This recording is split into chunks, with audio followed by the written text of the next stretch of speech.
Giving all praise and glory to Yahweh, Bahashem, Yahweh Shai, Bahashem Rakakadash. Double honors to the elders of GMS. Also salutations to all the Akim out there that's pushing this truth. And also Shalom to the rest of the hopeful elect. And as you can see, it's going down. Babylon is falling.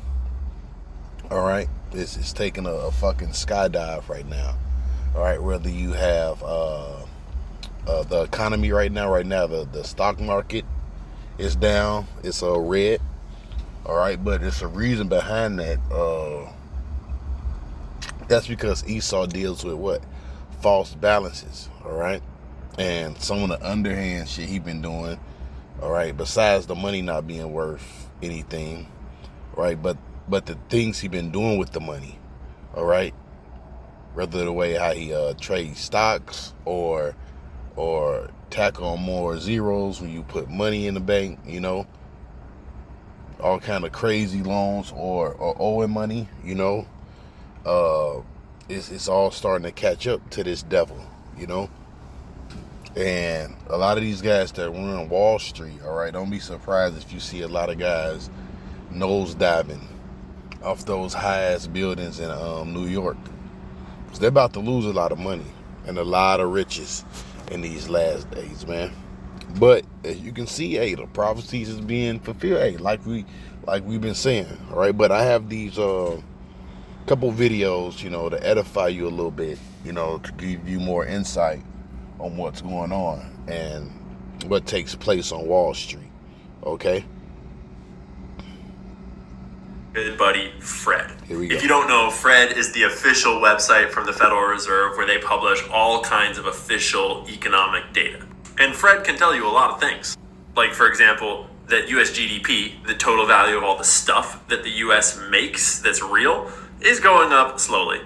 And that US debt is skyrocketing. This is not news to anyone that has eyes. I mean, we've all seen the meme of Jerome Powell and his money printer by now.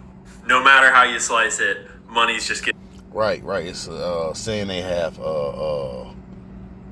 quality over quantity, all right? So the more you keep printing out that dollar, the more it's going to keep losing its value, which the dollar is not worth anything anymore, Only reason it's worth something because the people think it's worth something, But other words, man, hey, when they decide to put a plug on it, that's it, Printed. They measure the total money in the system in different ways. They call them M1, M2, M3. M1 is a particularly cute chart. M2 includes more theoretical money that's just numbers in other screens. And so that spike in 2020 is not quite as intense because it has more factors involved. But no matter what you look at, the money supply is going to the moon. But you know what else is going to the moon? Derivatives exposure. Again, GDP is on this chart in green because it's not changing at all, really, while derivatives are skyrocketing. Derivative is the financial term for placing bets that are just arbitrary that we make up. Right, which placing bets, you can basically say short selling, right?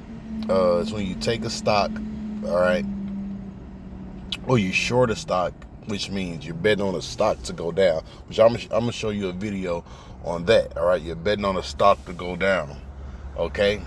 Now, and they do it with, really shares that's not there, and they depend on the retail to basically sell their shares. But they take synthetic shares, right? It's basically print them out of thin air, shares that the company didn't issue out, and they sell them off, which drives the price down, okay? Which causes retail to what? Sell off their shares, okay? And basically they take the retail shares and return them back to the company. That way they make money off it going down, but also returning real shares, all right? Which is most definitely fucked up, I'm gonna put it like that. It's most definitely fucked up, or it's unjust, because really short selling is really supposed to be illegal, or a certain kind of short selling is supposed to be illegal, But I'm finished playing this. Oh yeah, but I'm gonna say this too. The reason it's not working anymore because retail have figured out, right? If you look up apes on Wall Street, okay, you'll realize that basically you got millions of people around the world, okay, that basically came together and they're not selling their shares, all right, whether the price go up, whether the price go down, which is causing these hedge funds, these hedge funds, all right, which do the short selling, all right, to lose money, okay. So eventually that's gonna make that bubble burst, you know, which you're gonna have a lot of stocks collapse, but you're gonna have a lot of stocks go up to very large amounts of money, okay, which that's called a short squeeze. And if some of these hedge funds, all right, get margin called, right, that means what? They got to return those shares back, all right, which that's called a short squeeze, whether it's the synthetic ones or some of the real ones that they have. And long as retail is holding while they're returning those shares, the price is going to keep skyrocketing, okay. So that's why you're going to have a lot of people nosedive, all right, in on Wall Street, because they're going to lose billions upon billions of dollars. Ourselves, not like buying a stock and the stock's value goes up because the company's value goes up. Derivatives are people in the financial institutions or just you and me making bets based upon other things. Like, I bet JP Morgan stock will be worth this much more on that day. I'll put $1,000 on it, which sounds legit because it's, you know, people make bets, but it allows for huge amounts of leverage in the system. Because JP Morgan stock might go up by $1, but we might have bets that mean that changes our bets by hundreds and hundreds and hundreds of dollars. Although in the real world, we're talking millions and billions of dollars. It's an extremely complex topic, but just so you know what we're talking about here, the top 3 financial institutions. It really is not that, it's really not that complex. It's really not. Once you get off into trading and things like that, you kind of understand it. All right, now some things are kind of difficult, but once you realize what they're doing and you have any kind of insight on it, it's really not that difficult. Now, probably reading charts and things like that, that's kind of hard a little bit, you know. But for the most part, it's not that difficult if you're really into it. In the United States are currently sitting on $50 trillion worth of derivative bets each. This chart is in millions of dollars. So 49 million is $49 trillion. And that can turn into 200 trillion. You know, if they actually margin call these people, man, they probably end up owing $200 trillion. Besides what they owe right here. And know what? And that's just a fucking inkling of it. All right, because they got offshore accounts, you know, or basically where they had different sales or stocks, you know. They're able to do all kind of underhanded shit. Then you have the dark pool trading. So basically, in the dark pool trading, if you buy a stock, right, they can send that order, all right, or they can send that order through the dark pool, which it never hits the market, or they can what's the name of that? Or they just don't fill it, which that's called a FTD, a failure to deliver. All right, so it's crazy.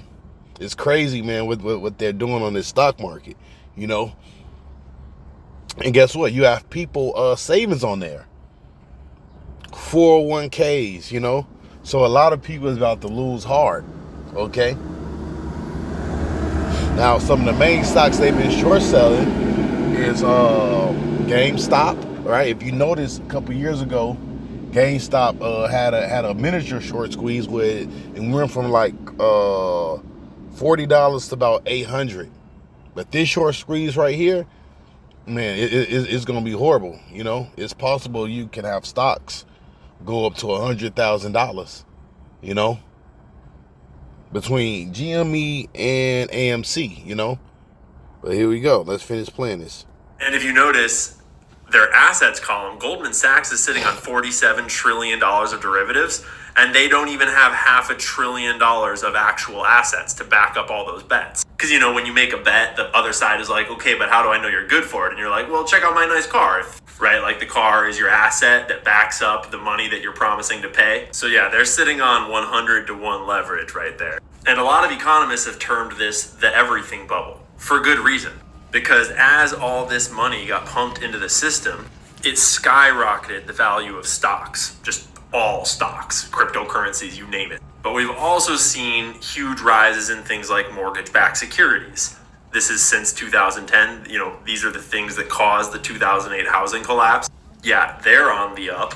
Oh, and so are student loan asset-backed securities. A security is like a slice of pie where you like put a whole bunch of debts or a whole bunch of things into a pool and you slice it up into little slices and then you sell pieces of it as investments. Like, you know, a company gets sliced up and they sell shares of the company as stocks. Those are securities.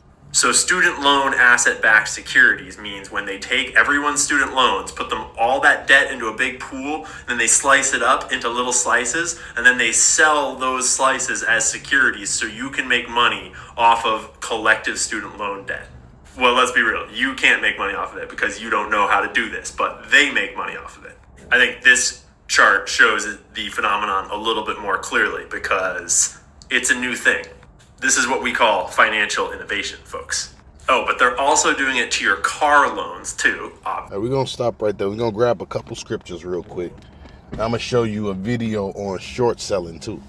All right? This is Deuteronomy 25:13. Thou should not have in thy bag diverse weights, a great and small, okay? Which means what? It's not supposed to be a false balance, all right? Everything is supposed to be basically the same weight, you know? One metal, all right? Basically, all your silver should be silver. All your gold should be gold. It should be mixed with any other metal, all right? Or basically making that gold. Like say you mix gold and silver, that's not all gold, but you'll probably sell it to somebody like it's all gold. You see, the Lord deals with what? Purity. Okay, so you're not supposed to mix gold and silver, you know, or brass and silver, you know, or any other kind of metal, tin, none of that shit. That's another reason why the dollar is not worth shit either, right? Because you know why?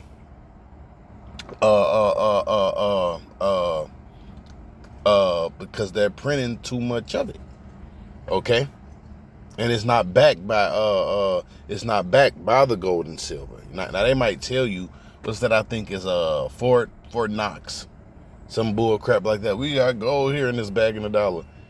You know that ain't money. I don't think no gold was ever in that place. The Rothschilds been had that shit, you know. That's just one big fucking lie. All right, that paper money has to be backed by something, you know. But now they having this talk is that they want to bag up cryptocurrency by gold, you know. Which that's some bull crap, you know. Cause hell, if you can't do it with the paper money, how you gonna do it with the crypto? If everything's supposed to be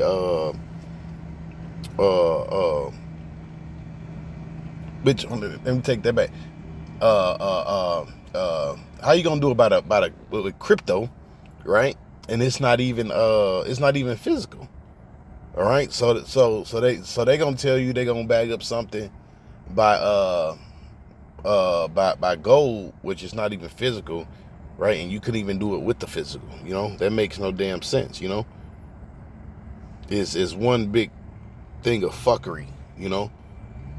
So let's go to the next scripture, right? It says a false balance is an abomination to the Lord, and a just weight is a delight. You see? And that's what you're seeing. You're seeing what a bunch of false balance going on, okay? That's what you're seeing. it's not righteous. You know, they're cheating people, you know, or deceiving people. Because hell, you got people that actually think that this money is actually worth something, and it's not, man. You know, or you got people actually think they're holding real stocks. You know, some are, but some of this shit is some of those what you call that? It's some of those fake stocks. You know. I can't think of, I don't know how it slipped my mind. But basically fictitious stocks, you know. So let's go to the next video. Right? This is a video on short selling. Presented by WallStreetSurvivor.com. Short selling is a risky way to profit from declining stock prices. Basically, it is a bet against a stock or company. When you buy a stock, you expect the price to go up.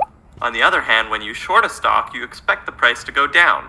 Shorting a stock is the inverse of buying a stock, which is often referred to as going. Right, you got something called calls or option calls. If you put a call in, that's for it to go up. If you put a short sell in, that's for it to go down. Okay? And let me say this, when they do it, they use fictitious shares, man, to throw the price down so they can make money. Basically, you will have to have a lot of bulls in there, all right, betting for it to go up, all right, to actually beat these people. And you have to have a lot more people than actually, a lot more people equals a lot more money, right? And a bull is someone that's betting for the market to go up. A bear is for somebody that's betting for the market to actually go down, right? That's why you had that bull in front of Wall Street, okay? Go ahead. Long. Here's Jack. Jack has heard that Goliath National Bank is in financial trouble and expects their stock price to go down. In order to profit from his prediction, Jack will short GNB. But how does this work? Jack calls his broker and tells him that he wants to short 1 share of GNB. To do this, the broker needs to find 1 share to lend to Jack. The broker can look at a few different places, including his stock inventory and his clients' portfolios. If he still can't find the stock, he can ask other brokers. Jack's broker finds the share in one of his clients' portfolios and borrows it. The broker will then sell the share on the market for Jack. GNB stock was trading at $100, which will be credited to Jack's brokerage account. Jack was right. After a week, GNB's financial struggles are made public and the stock price drops to $70. Because the stock price dropped and Jack made a bet against the stock, Jack stands to make a profit by buying back or covering GNB. Jack calls his broker and tells him to cover his position in GNB. The broker uses the money from Jack's brokerage account to buy 1 share of the stock from the market at the current price of $70 and returns the stock to his client's portfolio. Jack sold GNB stock for $100 and bought it back for $70. Awesome. Jack made a profit of $30. Jack also has to pay a small fee to the broker for the right to borrow the stock. Short selling is for advanced traders because it can be extremely risky. Unlike buying a stock or going long, where your losses are limited, your losses... Let me see this. It's all about who they want or what they want to go up and fucking go down most of the time, you know? Unless they're in a predicament like this, you know, where things can basically get out of hand, where they don't have control over the shit, you know. And now you got, you know, these the retail, they done basically said, look, man, the hell with y'all scamming us, man. You know, you're not getting over on us no more. But this is the kind of practices that take place on Wall Street. You can buy a stock you don't even own, right? Which when you buy a short sale, or when you short sell it, right? You basically get a hold of 100 shares. So if you buy 5 short calls, right? That's 500 shares, but you really don't own them. You're just really betting against it with the 500 shares. And once that it goes down to where you want it to go down to, all right, depending on how long you want to hold it. Because hell, what if it's, let's say if it's at $10, right? And hell, that it can dip down to $1, man. You will make a lot of money off that, all right? Depending on the value of the contract, all right? And you can skate off like a fat rat, okay? Are unlimited when you short. To explain how your losses are unlimited, consider this graph of price versus profit. Let's say you buy a stock for $100. The most you can possibly lose is the amount that you paid for it, in this case $100. As the stock price goes up, your profits will continue to go up as well. Yeah, but you can make a shit ton of money off of it. You're just losing money that you have or whatever you bet it with, but man, the profits is crazy. So that's how these people become billionaires. Because you got these guys, they'll buy $100,000 worth of calls or short sales, you know. So just imagine, you know, use your imagination on how much money these people are making. All right, but I'm gonna get one more scripture. I'm gonna stop it because it's not Wall Street, okay? But just giving you insight on what's going on. All right, this is Zephaniah 1:10. And it shall come to pass in that day, saith the Lord, that there should be a noise of a cry from the fish gate, right? Let's check out that word gate, right? It says a gate of interest, right? Gate of space. And you know what? That's why it's Wall Street is in what? New York, all right? Because really that's the entrance or the main entrance of Babylon. Okay? That's the headquarters. That's where most of the laws is being passed through, you know, concerning Babylon, you know, and where the money is being dealt with. It says a gate of a space inside a gate. Then it says a marketplace, a meeting place, which that's where they all meet to what? Go and trade stocks. But it's also a marketplace, all right? That's where stocks are being traded at. Crypto is being traded at. You know, it says a gate, a palace, royal castle, all right? Which a royal castle is what? Something of value. So same thing with what? Wall Street, you know? It says, and there should be a noise of a cry from the fish gate and a howling from the second and a great crashing from the hills, right? And that's what you're gonna witness, all right? Crashing. Check out that word, crashing, right? It says breaking, fracture, crushing, a breach, right? That's what's about to take place. Okay? A breach, okay? Something is gonna crash down. All right? It says crash, ruin, shattering. You see? Breaking, fracture, shattering, crushing, crashing, breaking. All right? That's what you're about to witness. Okay? This dollar is about to go to shit. You know? The economy is about to go to shit. Whether it crash or not, because look, right now it haven't completely crashed. Cause it can go back up, all right? The Dow Jones can go back up, or the S&P 500 can go back up. Haven't completely crashed yet. But that don't mean it won't crash, you know? But that's what's coming, man. All right, so with that, we give all praise and glory to Yahweh, by Hashem Yahushai, by Hashem Rakakadash, double honors to the elders of GMS. Also salutations to all the Akim out there that's pushing this truth. And also shalom to the rest of the hopeful elect. I hope you was edified. Shalom.